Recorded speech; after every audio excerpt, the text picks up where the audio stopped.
rock of ages cleft for me.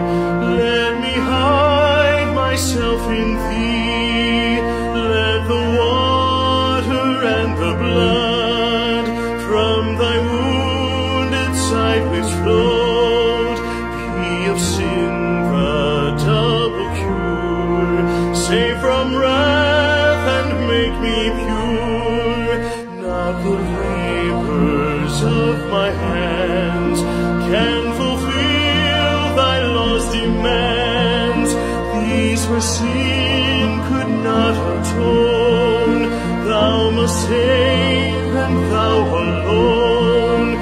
In my hand no price I bring, simply to thy cross I cling.